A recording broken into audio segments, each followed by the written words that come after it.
नाश्ता वाले भाई सब लगे नबी आई ने बड़ा पाछू आई ने दे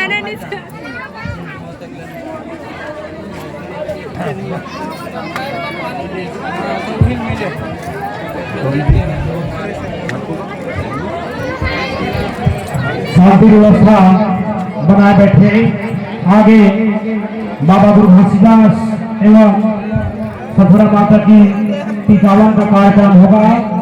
भाला का कार्यक्रम पूर्ण होने के पश्चात टीकावन का कार्यक्रम आप सब समस्त ग्रामवासी भाई बंधु जितने भी आए हुए पंडित कड़िहार